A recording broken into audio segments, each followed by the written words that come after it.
মা কি বানাচ্ছ আজকে? এই যে মিঠা রুটি বানাচ্ছি, মিঠা গোলা রুটি। ও এই যে দেখো, এই যে বানাচ্ছি এরকম ভাবে সুন্দর করে একদম সব এরকম আটা দিয়ে গোল গোল গোল গোল করে দেবো। জিলিপির পেস্ট দিয়ে দিচ্ছি, এরকম ভাবে জিলিপির পেস্ট দিয়ে দিয়ে দিয়ে দিয়ে মিঠা রুটি বানিয়ে যাবে। এটা তো ধোসা বেনে যাচ্ছে। ধোসার মতোই, কিন্তু এটা মিষ্টি। ধোসার মধ্যে তো অনেক কিছু দেয়, মশলা পেঁয়াজ। এটা মিষ্টি রুটি। ওই যে বানিয়েছি দেখো, ওই যে থালায়, এই যে কত সুন্দর করে বানিয়েছি। এগুলো সব মিষ্টি রুটি, কিন্তু একদম নরম। একটা দেখায় হাত দিয়ে দেখো, এরকম। এই যে দেখো, একদম মিষ্টি রুটি, একদম সুন্দর। এরকম খেতে হেভি লাগে, মিষ্টি মিষ্টি মিষ্টি। এখন এটা উঠিয়ে দেবো। এটা হয়ে গিয়েছে। কোনোদিন খেয়েছো তোমরা এরকম মিষ্টি রুটি? না আজকে প্রথম খাবা? আমরা আজকে প্রথম কতবার খাবা? খেয়েছি।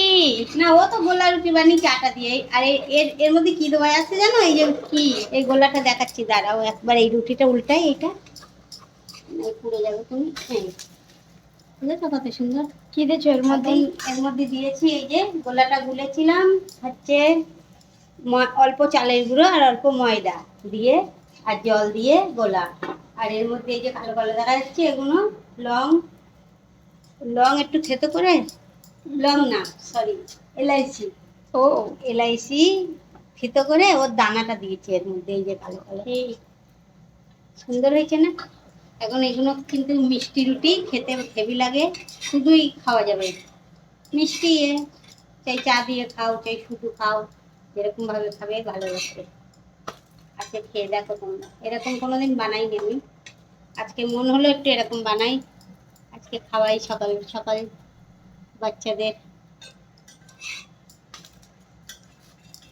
তা কেমন হয়েছে রুটি? আর এই রুটিটা তারা রেখে দিই, এইরকম ভাবে ভাঁজ করে এই যে তুলে এই থালায় দিলাম। এরকম,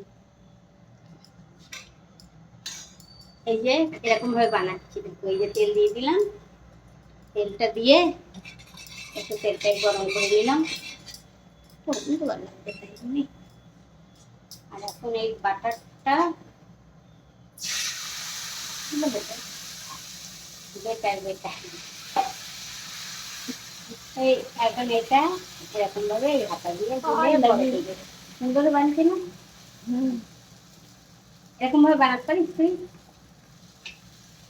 আমার কাছে শিখে নাও তাহলে, তুমিও বানিয়ে খাওয়াবে সবাইকে। আমি রুটি পারি। যখন বাড়ি থাকতো না আমি সিম্পল রুটি পারি, আলুর এরকম পরোটা ভাবে পারি। এই যে বানিয়ে আপনারাও বাড়িতে বানিয়ে দেখবেন। আমি আমার বাচ্চাদের জন্য সকালবেলা টিফিন বানিয়েছি, নাস্তা। কেমন হয়েছে আপনারা দেখুন, আর আপনারাও বাড়িতে বানিয়ে খেয়ে দেখবেন। আর আমার ভিডিওটা ভালো লাগলে একটা লাইক কমেন্ট শেয়ার করে দিন।